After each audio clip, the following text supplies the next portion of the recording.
Welcome to another episode of the Battlefields and Bourbon podcast, the podcast where we sit, sip, talk all things Civil War history and bourbon whiskey.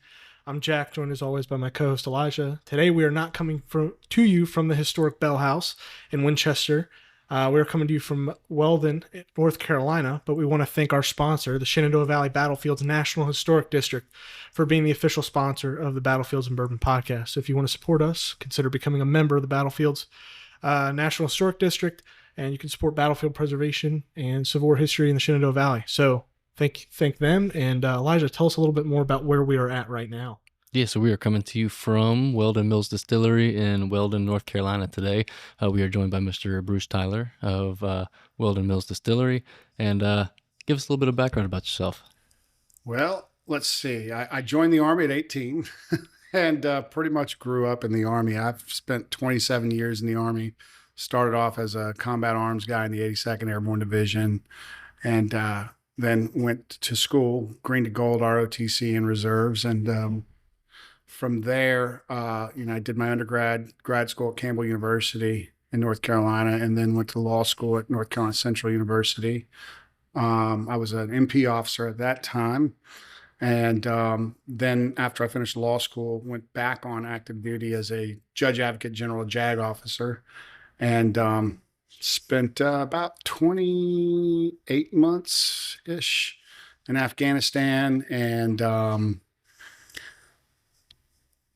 went to the National Guard after I decided to get married and have kids because I needed to detox from the Army. So, it's a slow break. When you're in the Army, everything, it's all in. It's your life. It consumes you.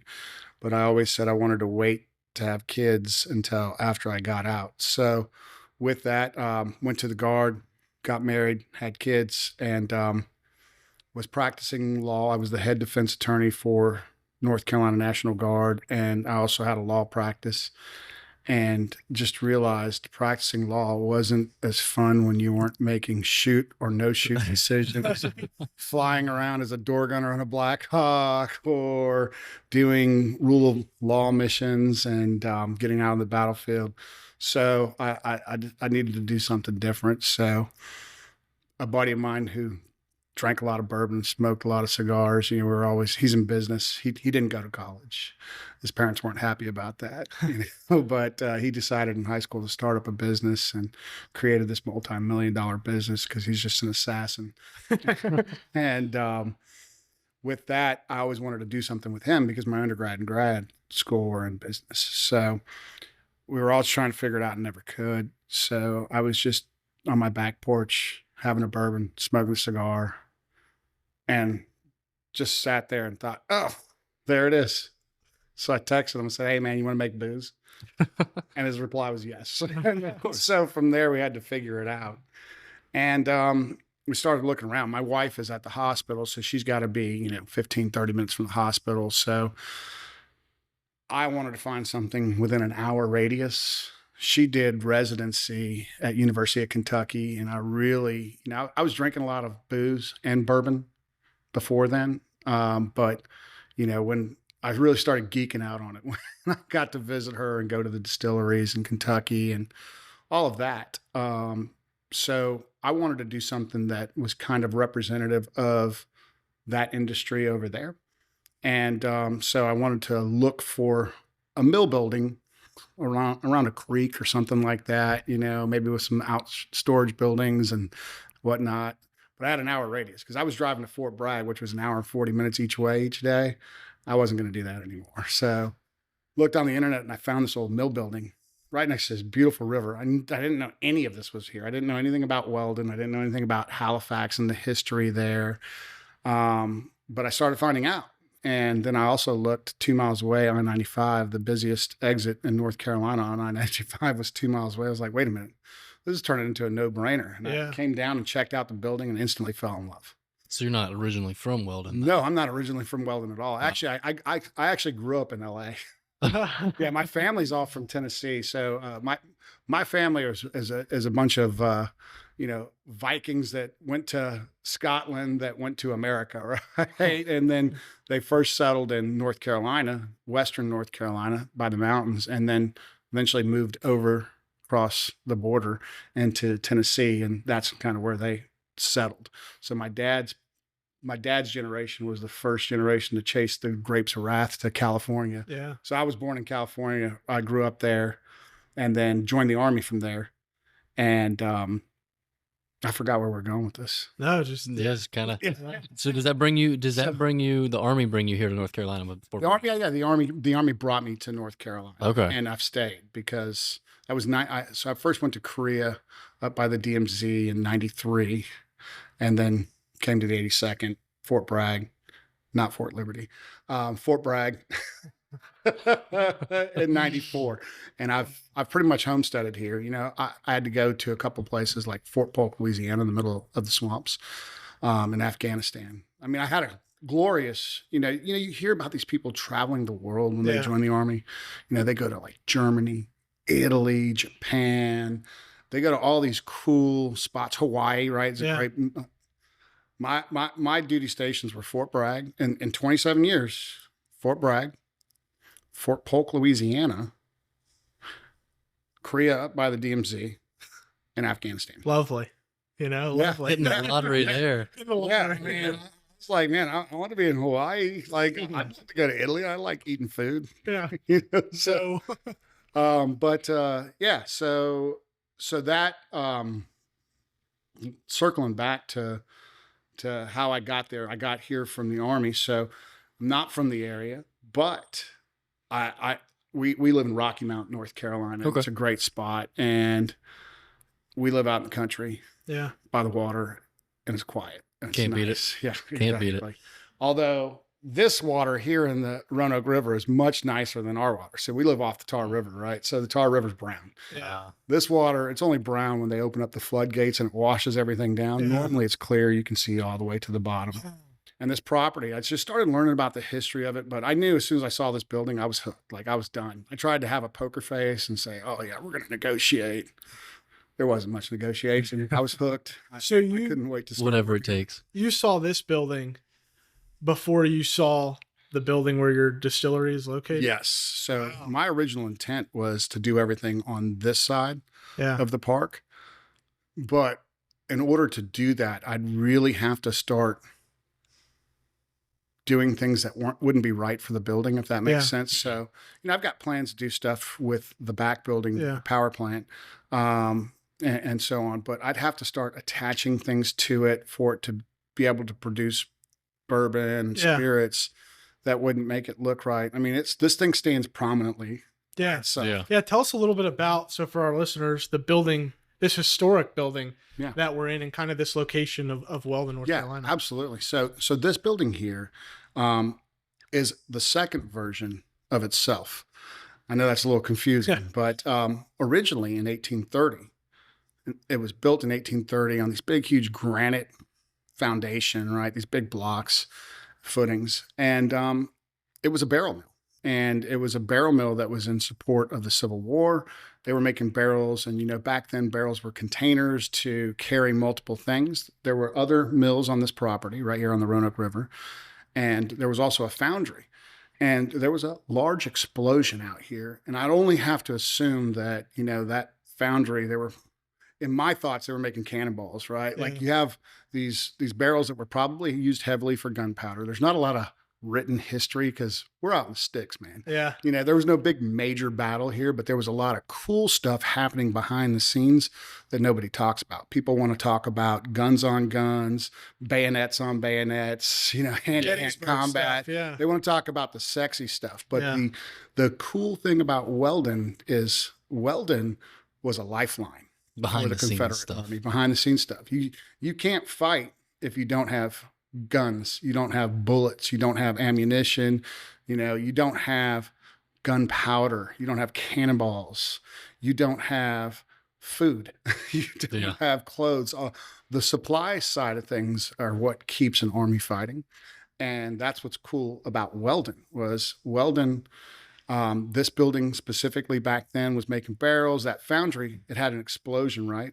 And it wiped out all the mills. And then in 1892, they built it back up, and it became a corn mill. So it was a barrel mill and a corn mill, two of the most important ingredients you need to make bourbon. So it just makes It's a sense that it becomes a no-brainer. distillery.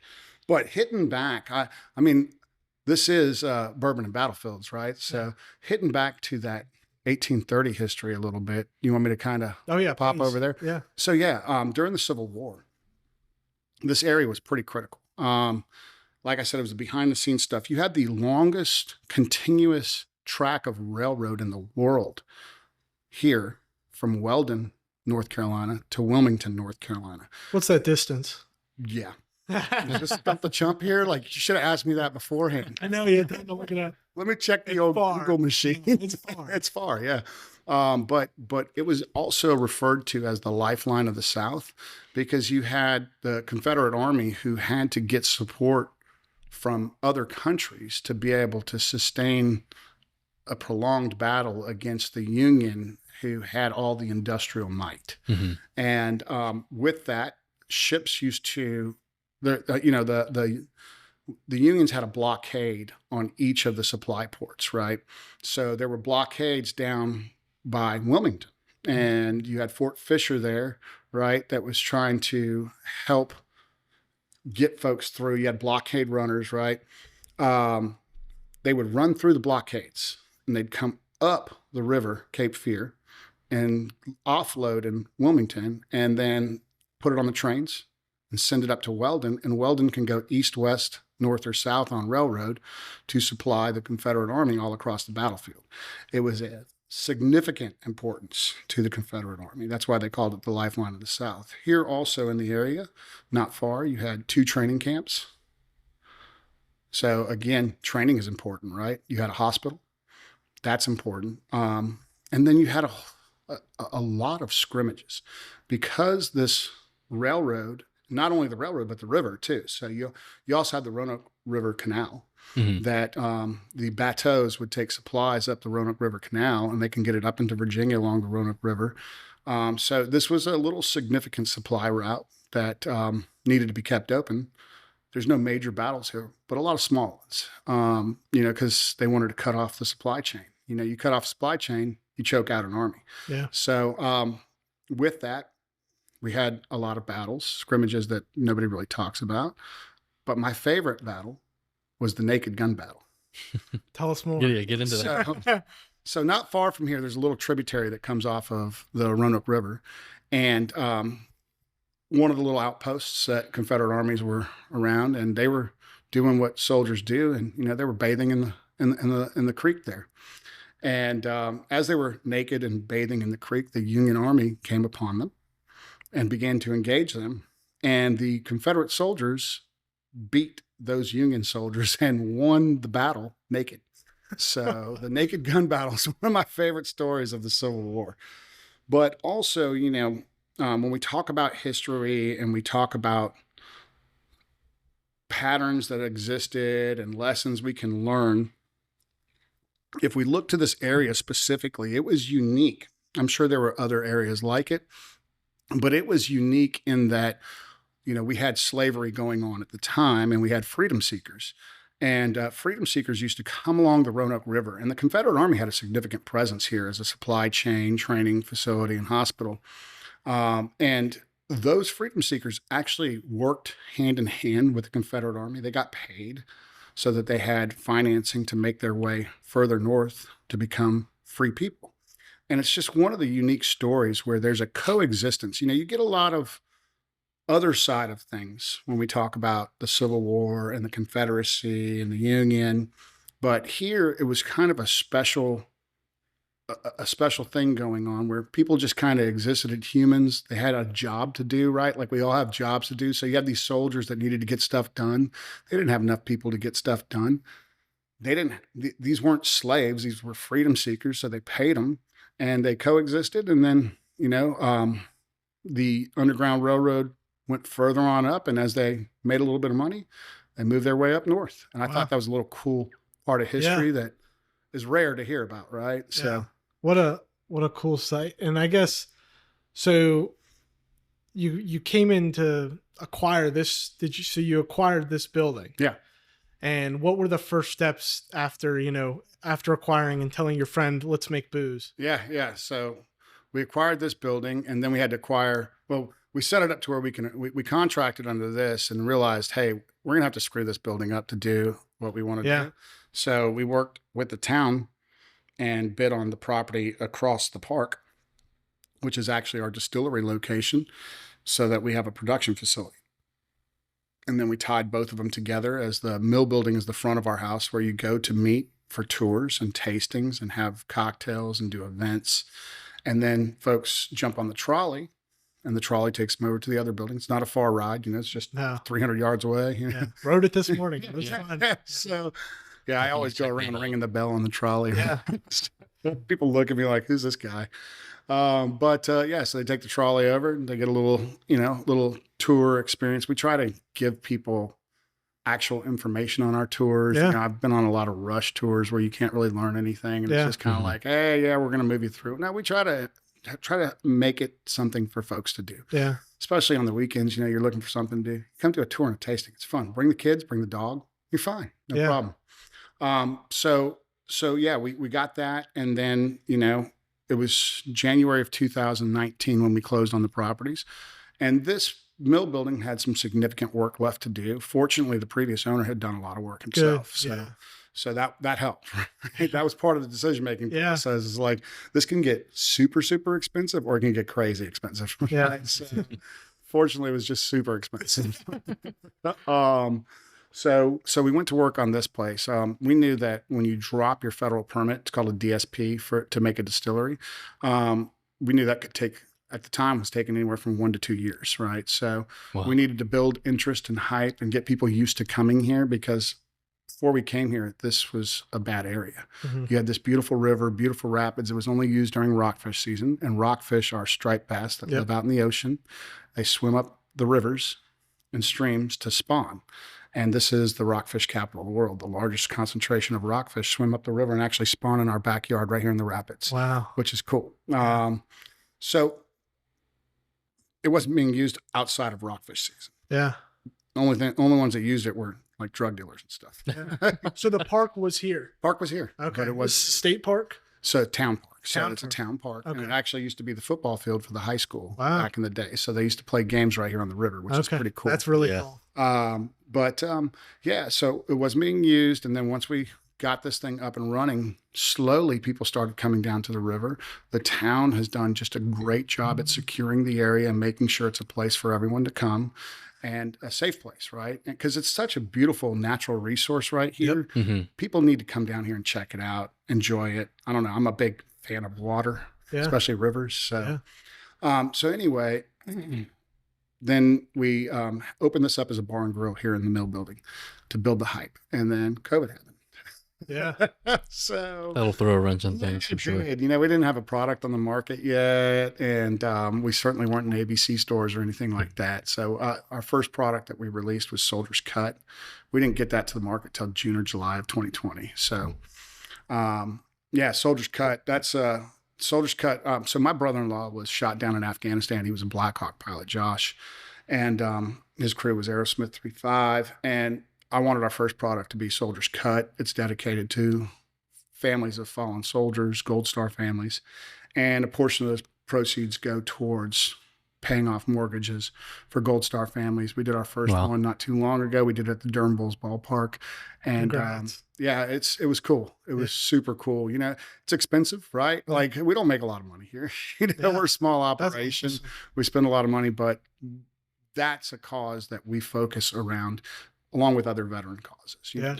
My military background, my family military background, and that's where we're focused at. And, we'd like to help out a lot of other causes, but we've got our niche. So that's what we're doing there. But we got it on the market in July, and then we started pushing out from there. So we had slow growth July 2020 and 2021, and then started picking up like crazy.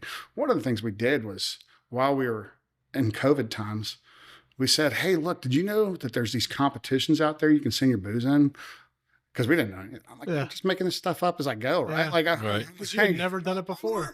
I don't know what's going on with this. I know how to drink it. I know if it tastes good or not. I thought it tastes good. My master, oh, I forgot. We've got to talk about my master distiller. Yeah. So at the time, we had to find somebody to make it because I didn't know how to make it. And if I make it, it would be terrible. Right? Yeah. Like probably wouldn't even be palatable.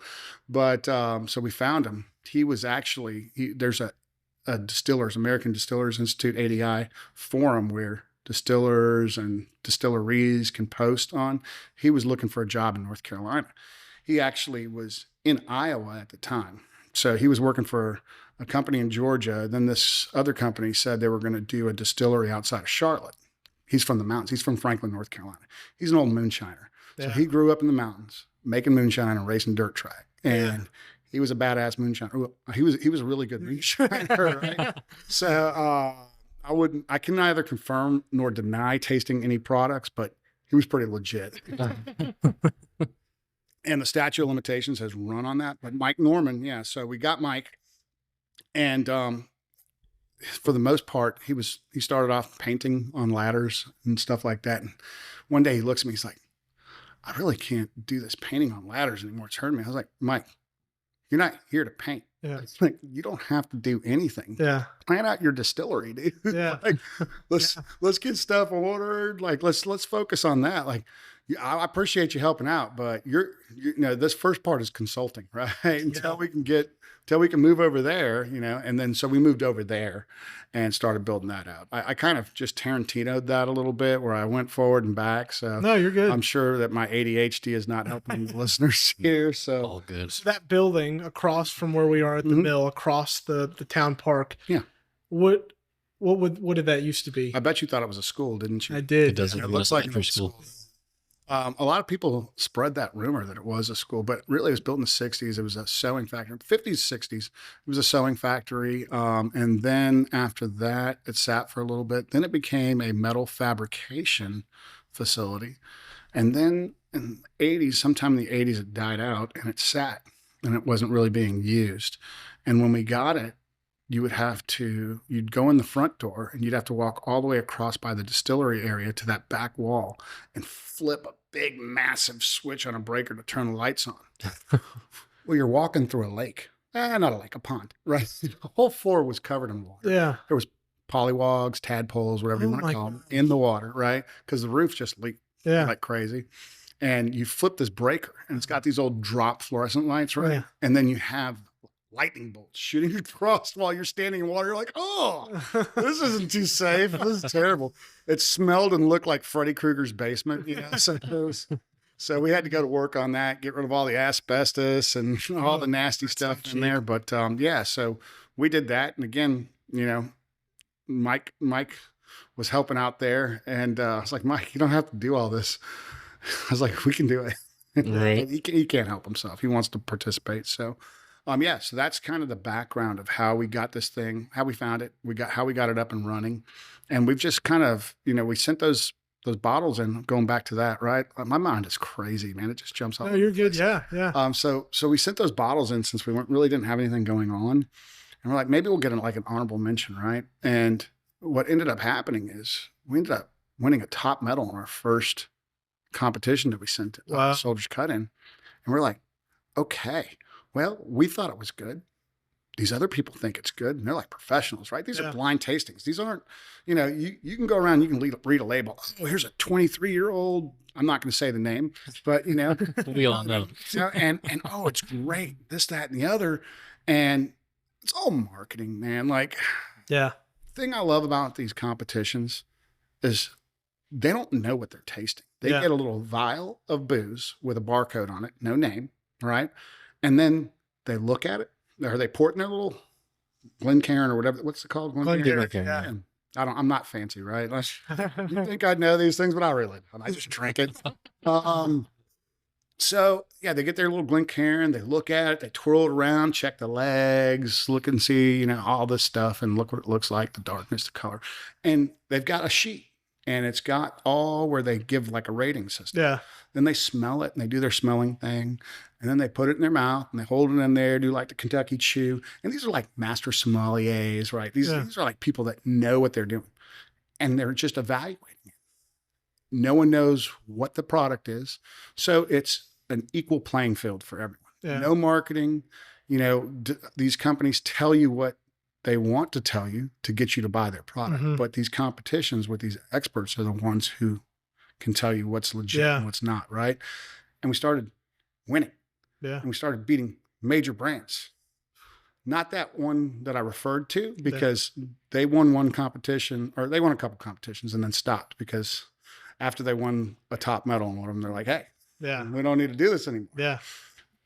But yeah, a lot of these unicorns that folks chase, we beat up on them regularly.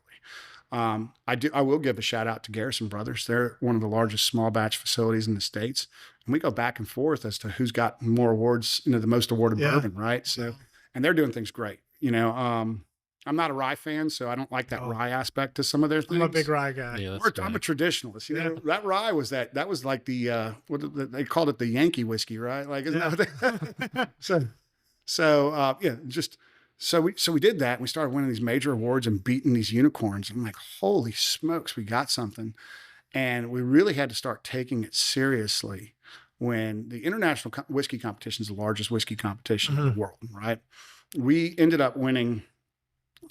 So four out of the, it was either 4 out of the 22 medals for the United States, or 4 out of 18. So it was either 18% or 22% of the medals for the United States in that competition. We won. We won best cask strength bourbon in that, which is a big deal. That's big. Wow. And we took second place on best American whiskey and second place on best bourbon. Wow. And the reason why is, when you have a big company that has 2 M's in it, right? Yeah. They have special barrels, and they used a special barrel for that competition that wasn't released to the public. Yeah. And hey, good on them. They're rich, you know, they're rich, and they've got that go-to. You know, it's not their standard that they sell to the public. We took 2 bottles out of a box and dusted the corn dust off of it, right, and sent it in.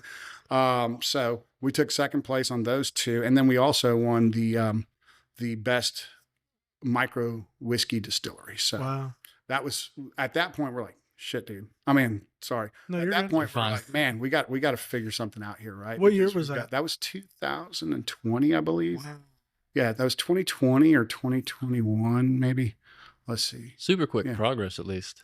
Yes. I mean, well, like I said, we didn't have much going on, so we started entering these competitions. Then we realized we had something, right? So, it's a small batch bourbon is what I love. Like, you know, and I think that holds true in these competitions, is that when you're making stuff on a small batch and you have better control of the process, you can produce a higher quality spirit that shows through in these competitions. The best part about it is all the medals we won, they're from bourbon in 5-gallon barrels, right? Like 5-gallon barrels. I mean, you're talking about a year-old bourbon. Yeah. And, you know, as soon as people, one of the things that we get a lot of, I see a lot of reviews online. They're like, they get the bottle and they read the label. And they're like, oh, a year? Yeah. And then they taste it. Like, this tastes young.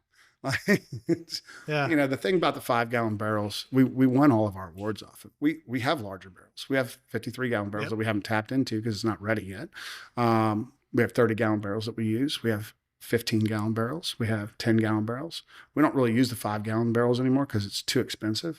But you might get a bottle that's all 30 gallons. You might get a bottle that's 50 gallons. So you might get a 4-year-old bourbon. You might get a 3-year-old bourbon, 2-year-old bourbon, 1-year-old. You might get a combination of it. But the key is bourbon will let you know when it's ready. Smaller barrels, larger surface area of wood, less volume of alcohol, goes in and out of the wood, and it's ready faster. Bigger barrels takes longer. It's not rocket science. Right. And it's new barrels. So when you talk about bourbon, this isn't Scotch, right? We're not using some old used barrel that's been used 10 times, right? So sitting up in the highlands of Scotland where it's cold all the time, because if the temperature drops below 40 degrees, then that barrel's not doing anything because the grains are so tight, the bourbon's not going in and out of it. And in the highlands in Scotland, it's below 40 degrees a lot. And they're using a used up barrel. So it's got to stay in there 20 something. So saturated. You know? But when you're using a new barrel, you don't need it that long. So when I look for bourbons, you know, if you got a little bit of rye in it, it takes a little bit longer in the process. But I don't look for anything that's over 8 years old in a 53-gallon barrel. Wow. If it's longer, that means that it needs longer. Yeah. And the reason why it needs longer is because it's mass produced. When you look at these big continuous column stills, you can't eliminate all the acetone and methanol, the nasty stuff, right? Yeah. When you open up a bottle of bourbon, you smell that nail polish remover smell. That also affects the taste. Yeah. So if you leave it in the barrel longer, what's inside a charred barrel? Charcoal. It's going to clean it up, right? Yeah. Only so much. It can't get rid of it.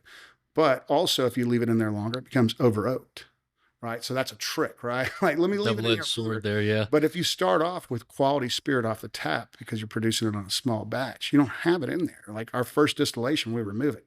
It's gone. You know, when you use a contiguous column, you see those sight glasses at each level. That's just redistillation. The acetone's doing with it.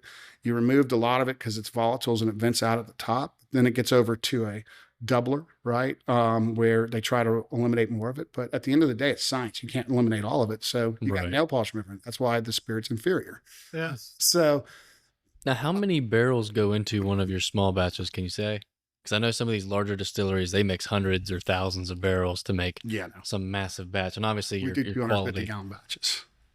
even better. Yeah, it's 250 gallon batches. So, I mean, it just depends on what size we're using. Like if you're using 10 gallons, you can do the math. That's 25, right? So is that right?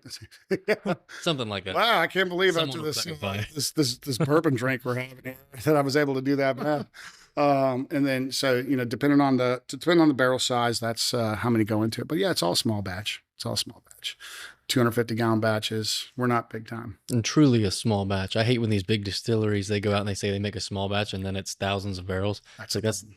There's no like a single barrel or anything like that. There's no like legal definition of what a small batch is. So some of these big names can just go and throw out whatever and call it a small batch just because it's a catchy name. Yeah. So, and what we look at not only the batch we're dumping out of the barrels, because that matters. You have more barrels. You go from single barrel to more barrels, right? Right. But also when we distill it. So our stills are only 300 gallons.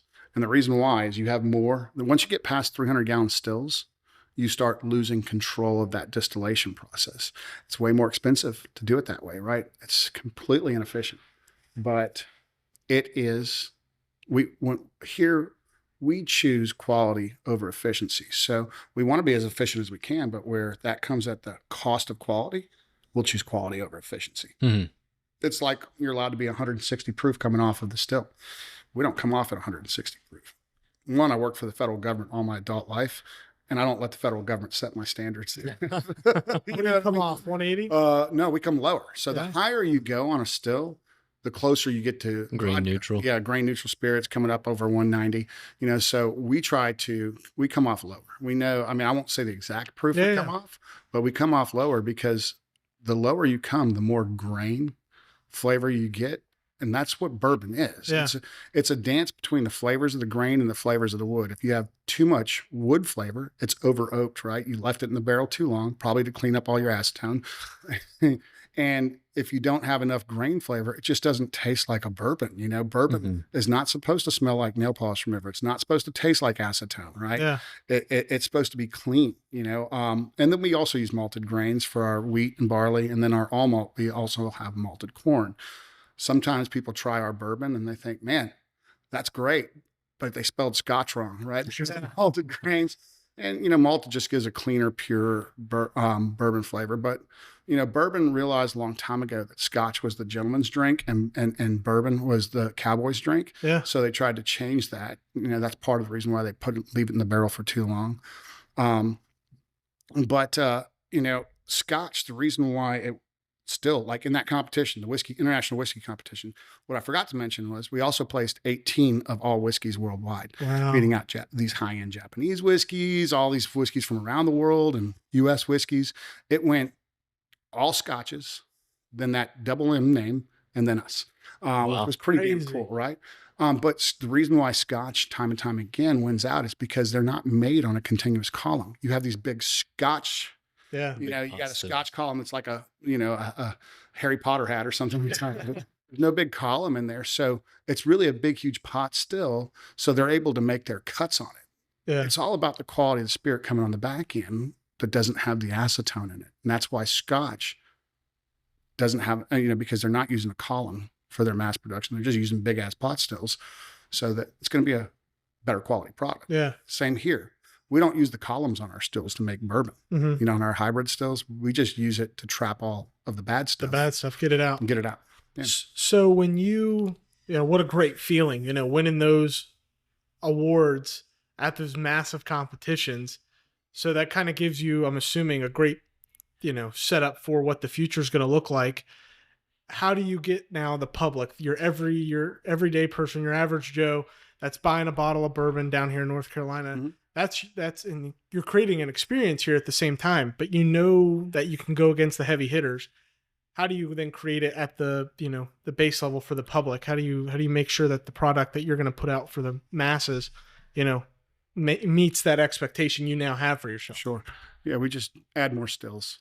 Yeah. So we do, eventually all these large distilleries that do mass production, they started off small batch. Yeah. They started off making a certain way. It's not like they said, oh, we want to make it. They had to. They had to produce such large scale.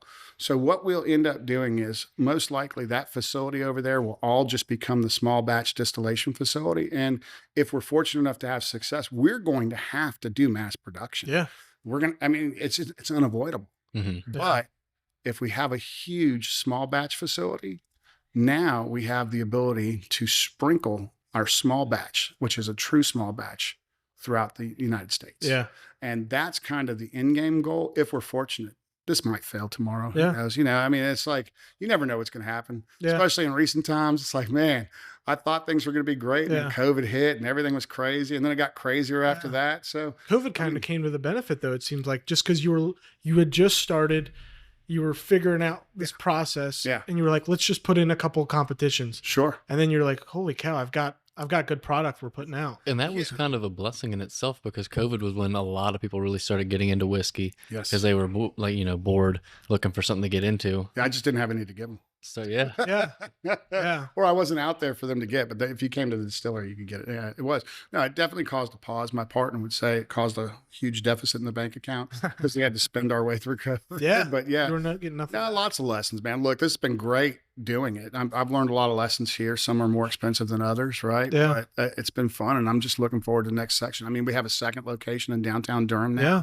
We're partners with the Durham Bulls, the Hurricanes, Carolina Hurricanes, the Charlotte Knights, the Holly Springs Salamanders, ECU.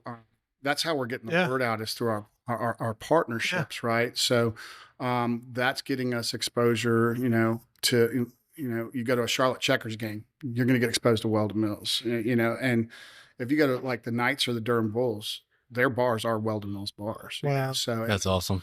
We've also got the Weldon Mills Theater now. So this big theater on I-95 where we're doing shows. We do a bourbon festival annually now. Oh my gosh. Last year's Bourbon Festival was the first annual North Carolina Bourbon and Spirits Festival, where we don't bring in the big boys. It's all North Carolina distilleries, because I want to tell the North Carolina history. And I don't know if we have time, but I'd like to hit that North Carolina history real quick. Let's do it. Go into it right now. So a lot of people don't realize that prior to Prohibition, North Carolina was the spirit capital of the world. They were producing more spirits than any other place in the world. They were sending it out on railhead. They were sending it out on boats overseas. It was the largest industry in the state, and everybody in the state either knew someone or were related to someone who was involved in that industry. And it was massive. And that's why North Carolina was the first to go into Prohibition, because those seeking Prohibition wanted to chop the head off the snake. So a decade prior to everywhere else in the Union, North Carolina went to Prohibition. Wow. So they were successful in that, because the dominoes fell after that, right? And let's get a couple of things clear. Kentucky likes to claim that they're first in bourbon. I think New Orleans does as well. They make up all these stories about barrels one day accidentally getting burnt, charred. Have you heard some of these stories? Yeah. Dude, it's so fake. Like, come on, man. Let's just be real. So the reality is, you had Scottish and Irish who came to North Carolina and along up and down the East Coast. So the big spirit producing colonies were North Carolina, Virginia, Maryland had some, Pennsylvania, right? And that's where you get your rye up there. From those But prior to Kentucky even being a thought, North Carolina was making bourbon. Here's why. Bourbon had to be at least 51% corn, right? Had to go into a charred new barrel, right? Unused or charred oak container. Well, a new charred oak container wasn't common. So the Scotch, prior to the colonies ever happening, the Irish prior to the colonies, They got French casks that were already charred. Yeah. Right? They were used French casks. The practice of charring barrels came long before U.S. was considered a thought. Wow. So the problem that the Scotch and the Irish had here in North Carolina was they didn't have access to those European barrels like they did over in Scotland and Ireland. So they had to make their own barrels. So they started chopping down white oak. So every single first use of those barrels was bourbon. Every single first use of those barrels was bourbon. Just didn't have the name yet. Just didn't have the name bourbon. There was no, so Kentucky tries to say, oh, we made it first. New Orleans tries to say, Louisiana tries to say we made it first. They make up things about going up and down the river and all that stuff. At the end of the day, that practice was already in existence. Let's not tell stories. Let's just be truthful. Who did they get it from? Yeah. Who did they get it from? Yeah. Oh, no. There's a story. You watch some of these bourbon shows. This guy had barrels and accidentally set a barrel on fire and said, all right, I'm just going to send it down to Louisiana anyway on the river. And then they got that barrel and they loved it. So they started charring their barrels. That's so fake. Like, it's so fake. Just be real. And then the whole thing with the water, like the limestone water and the hard water. It's true. Hard water is the best type of water for a mash and you want it. But it's the entire Southeast. Okay. It's like they did studies on why there was such a high instance of kidney stones.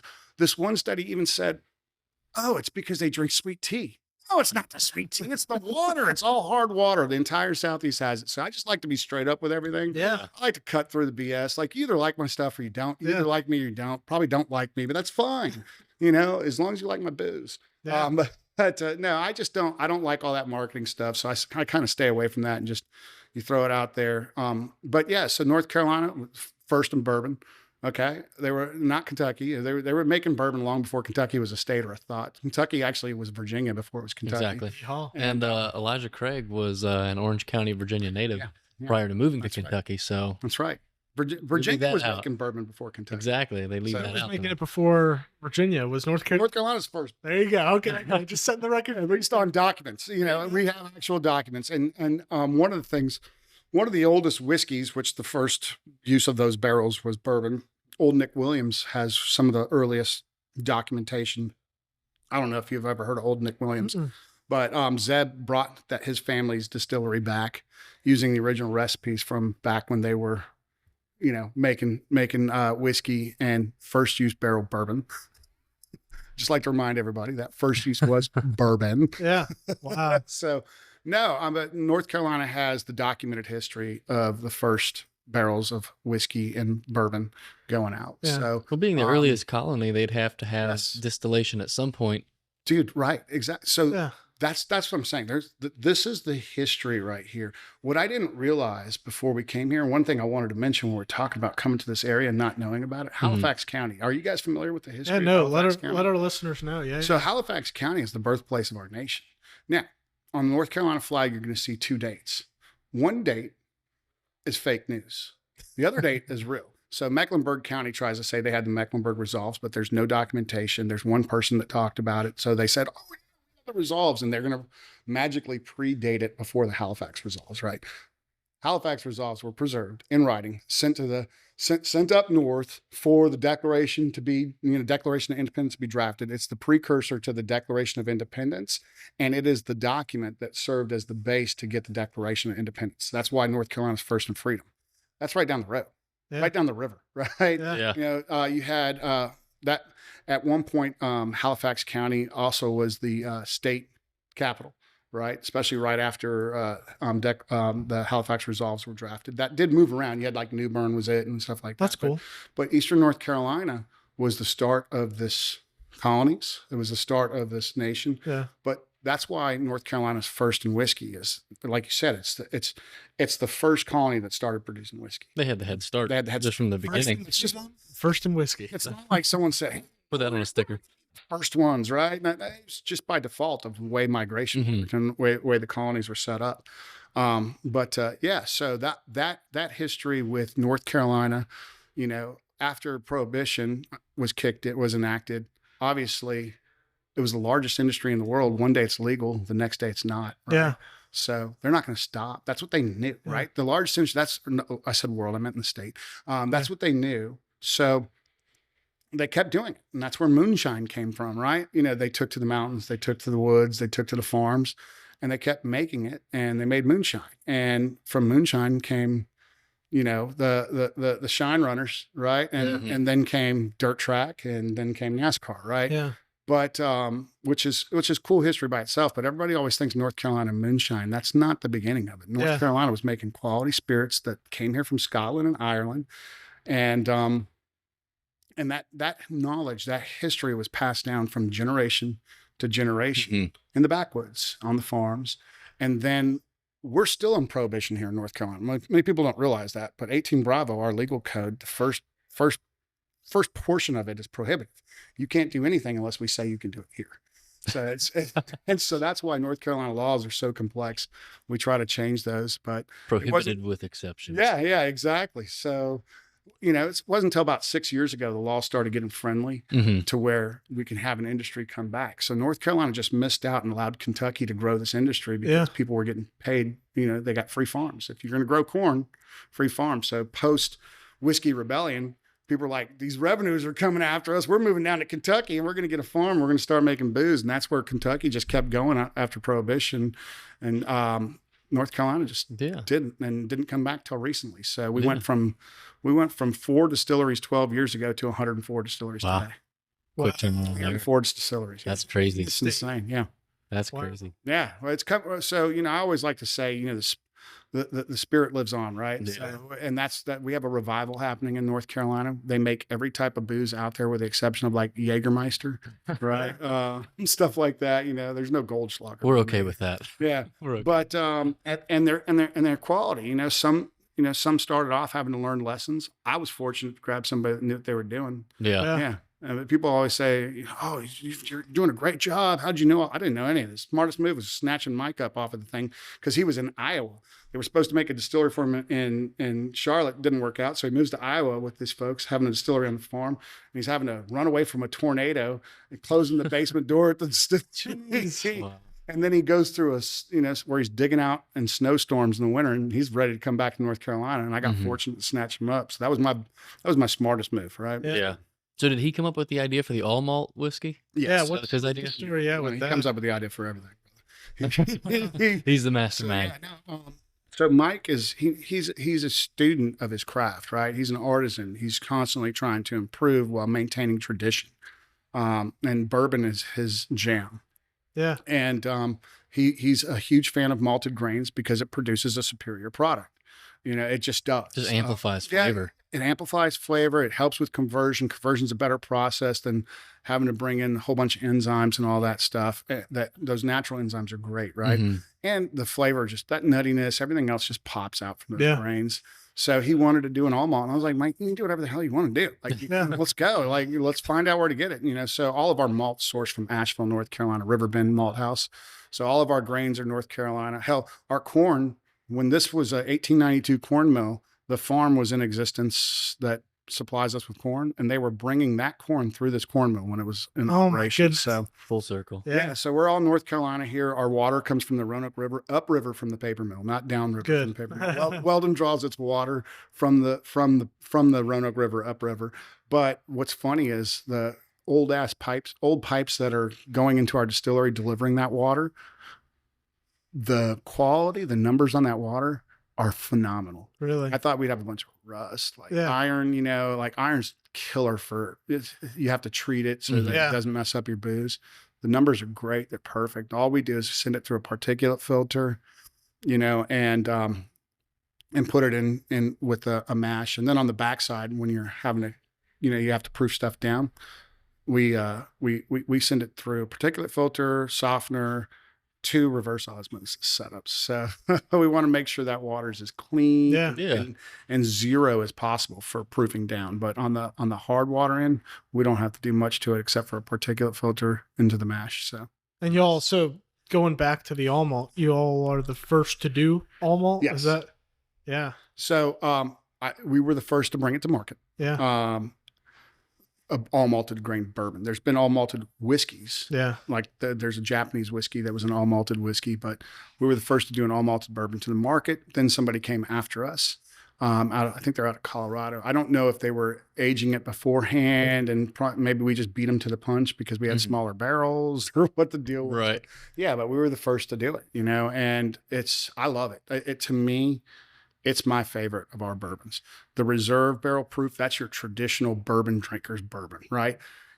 That's the guy that's going to grab or gal that's going to grab all malt and be like, I don't understand this. You know what I mean? I'm a bourbon person, I'm right? confused. But, a lot of Scotch drinkers like the all malt because there's familiarity there, but it's different. It is definitely as if bourbon and Scotch had sex. It would be its baby, right? Yeah. It's that, and it truly is. And it's not, it's deep earthy notes of hay, leather, and tobacco, a little allspice, and it almost finishes like a Dr. Pepper 2 minutes later in your mouth, right? But it is definitely a unique, high quality product that I just truly enjoy. And people talk about our pricing. We're small batch, so yeah, our 82 proof is $45, right? Yeah. But that's because it's expensive to make small batch, right? We don't produce at scale. We're not giving you mass produced stuff, right? If you want to go buy a mass produced car, go buy a mass-produced car. If you want to buy a Ferrari, buy a Ferrari. Then if you look at the select, Soldier's Cut, and Reserve, there's 45, 55, and 65, and that's just the difference in proof. Like, this is not hard, right? Like, you've got more alcohol in it, so it costs more. The all malt then jumps in price to $109, and the reason why is malted grains are expensive, and malted corn is the most prominent grain in your mash bill, right? Corn is. So when you malt that corn, it goes from 14 cents a pound to anywhere between $1 to $1.25 a pound. So put that on a large scale. And now you understand why there's a difference in all malts. So, people are like, oh, it's a young bourbon. Oh, it's so expensive. And like, it's expensive because that's what it costs to make. Like, we're not making a whole bunch of money here. We're not trying to rip anybody off. It's just, we're giving you an option. If you like it, buy it. Yeah. I know I go out, when I look for booze, I don't look at the price tag. I probably should. My wife would be a lot happier, right? I mean, that's why I had to make a distillery. So I had to stop buying these expensive bottles of booze. But no, I go out and I taste things and I don't know what the price of them are. And I just block it out and I buy what's good. Sometimes I'll buy I'm not going to give them a plug because I don't do that. But there's a really inexpensive bottle of bourbon that I really like. And it's actually mass produced, and I don't know what they're doing to it, but it's really good. So that's what I was actually drinking before I had my own bourbon. Yeah. And, there's a really expensive bottle of tequila. I like tequila, good tequila, right? Sipping tequila is similar to bourbon, but it just has so many different flavor profiles. Yeah. That's probably why that's on the up and up now too. Well, it is. A lot of bourbon drinkers are converting over to tequila because they're finding out that if you're not drinking that stuff you drank in high school and college that you threw up drinking, and you're drinking the quality stuff, it's a really good spirit. Yeah. But I spend $300 a bottle on my tequila, versus $15 a bottle for that bourbon. Yeah. And then that dropped to $199 a bottle. I'm just like, man, I just bought a 3-pack of these because I was drinking it. Right. But so so that's why we had to get tequila. That's why our Ray Coyote tequila, our reposado that's aged in our bourbon barrels down in Mexico. And it's a small batch facility. So they do their distillation. They do 2 distillations. They come off lower proof. It's everything that we do down there. Yeah. It's one of the first family or the last family-owned distilleries in Mexico. Wow. It's right in Tequila, Mexico. Wow. And it's surrounded by Cuervo. Yeah, but it's surrounded by Cuervo, right? It's this little distillery and then just massive complex around it, right? But yeah, it's so good. Like, it's so good. And I needed that because I didn't want to spend $200 a bottle for that tequila because I was buying a lot of it. Because I like to sip tequila in the summer and I like to sip bourbon when it's cold. Yeah. Unless we have one of these drinks. This is phenomenal, by the way. This is definitely a summertime bourbon drink. So listeners maybe the recipe for that. Yeah, listeners may be wondering what we're sipping on. We normally tell you at the beginning of the episode. I forget what this is. I know it's got ginger, jalapeno in it. The jalapeno. There's strawberries in there. There's a lot of stuff in there. Our mixologist is crazy with all this stuff. Like, if you try to recall all of that, I just post like the recipe on that. Yeah, no, we will. I think, but the bourbon in there is your select bourbon. That's right. So that's what's in there. We've also tried the smoked maple old fashioned, which had the select, and then the cigar lounge, which had the all malt in it. Yeah, and you could definitely. I think that one was my favorite. Yeah, yeah. The cigar lounge was great, and right after, because for me being new, I've only been on the bourbon scene since like July when we started the podcast. Yeah, Jack's still new to this. Still new to the whole thing, but I've learned a ton. And at first I didn't want to know those key things that you can relate a taste or flavor to. I didn't want to know. I wanted to come up with it on my own. That's it. But at the same time, it helps you learn it. Yeah. So you read those notes of like leather, tobacco, and all those with what was it, the all malt, right? And it came through right on that. And obviously, I think that one's smoked too, right? Yeah. I mean, it's just so much flavor, and then the old fashions just totally different. Yeah. And you guys make a great mixed drinks here. I mean, it's amazing. These are killer. They do a good job. That's one. Craft cocktail bars are super expensive to run, and there's not a lot of margin in it. Yeah. But when you make your own booze, it makes it a little bit more affordable. Yeah, absolutely. So that's why we try to focus on good quality ingredients that are going into it. Everything's either fresh or dried, right? Yeah. And then our bitters. We have a bitters company that makes them and uses our barrels to make the bitters in, and we just try to stay North Carolina as possible on our cocktails. And they do. Dude, this whole operation is not me; it's the team, man. Yeah. These cats are phenomenal. Yeah. In every aspect, you go over to this side, to the mill side of the house. You go, and most of our business is off of I-95, and you've got a lot of folks from up north who are cramped into cities where people are rude to each other. Yeah. And they come here, and this is the busiest exit. So they say, oh, hey, there's a distillery. Let's stop on our halfway point down to Miami or whatever, right?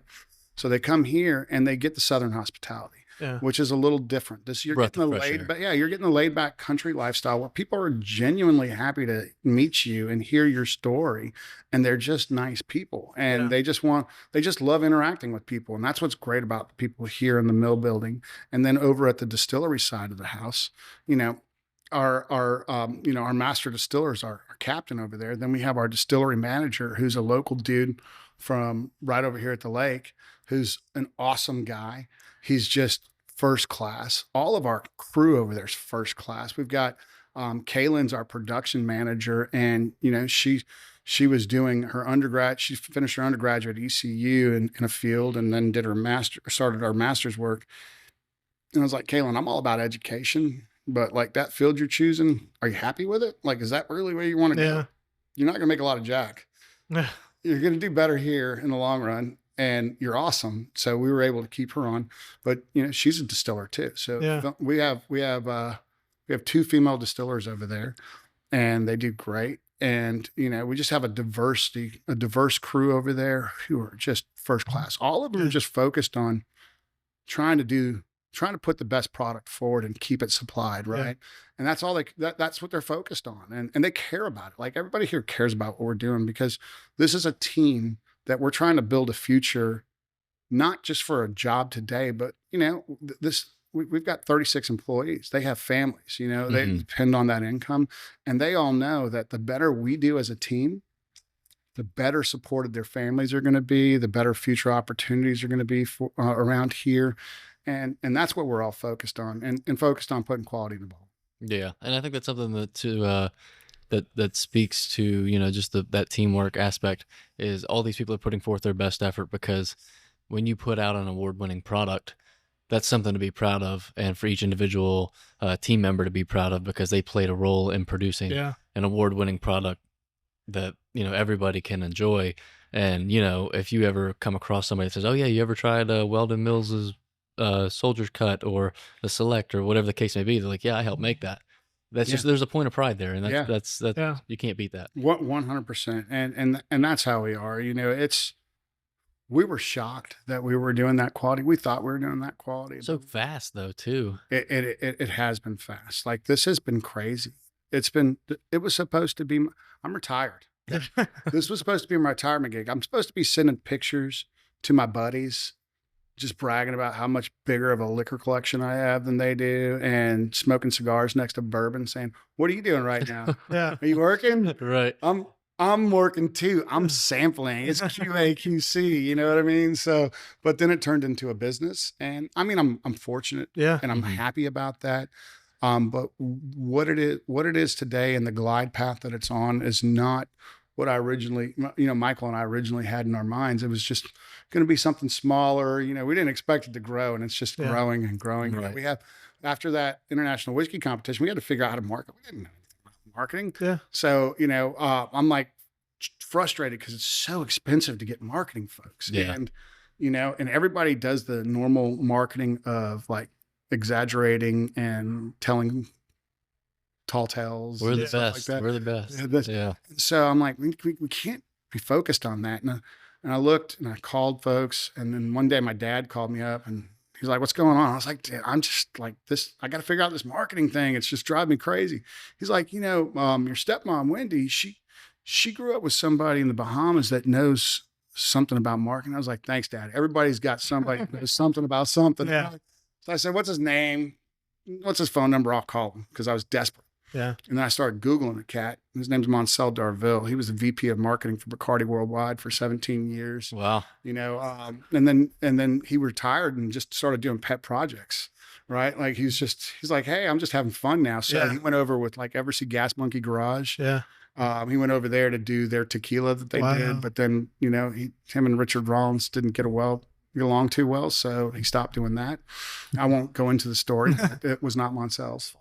And then he said, I want to produce a series. So he did the Hatfield and McCoy's series on History Channel and started to get them to create a product together and Wow. was going to market and all. Then it all fell apart because the division is real. Still Yeah. to this Yeah. day. So Yeah. you can watch that series. It's funny. They call Monsell the big liquor exec. And it cracks me up. My kid still runs around whenever he sees Monsell, he's like, Monsell, the big liquor exec.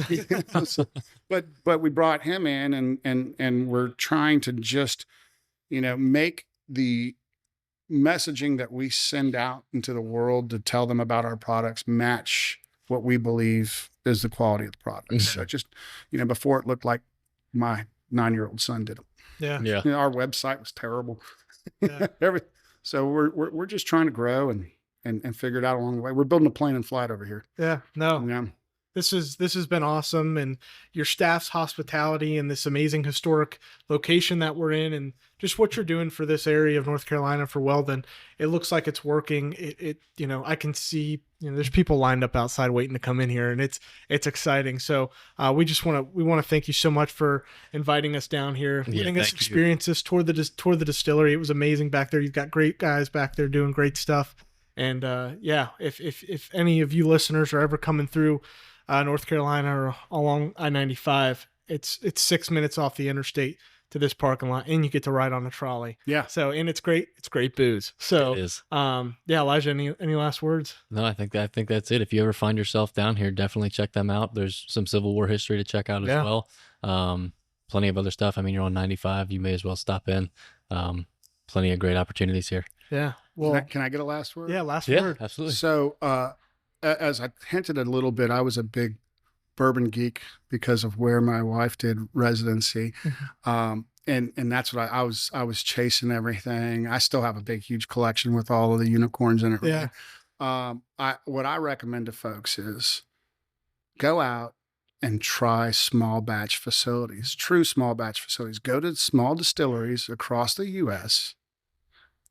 and go in there without any preconceived notions, get age statements and crap like that out of your head, and just try the spirits. Yeah. Broaden your booze IQ, right? And not only that, when you're going and you're purchasing from stores, grab a few different bottles here and there, then have somebody blind taste you to figure out what you like, because there are billions of dollars put into marketing. The unicorns. Marketing to get you to buy what they want you to buy. Yeah. Go out, be a rebel, grab different bottles off the shelf, blind taste them, rate them yourself, right? You can pull that stuff off the interwebs, right? Yeah. Go out and do it. Just explore and have fun. And then after you figure out what you like, share it with your friends. Yeah. That's what it's all about, right? Yeah. I mean, we're all here to enjoy ourselves. Life is crazy. Life is hard enough, but go out, find what you feel is the best through blind tasting, and then share it with your buddies, maybe over a fire, maybe watching a game, maybe cooking out, but just have fun, because life's too short to take that seriously. Yeah. Yeah. Oh, great words of advice. Well, thank you again. Thanks to Thank you. Weldon Mills, and thank you for all listening. Give Weldon Mills page a share and a like as well. And anytime you're in town, check them out. We appreciate you guys for listening. Thank you. Thank you, guys.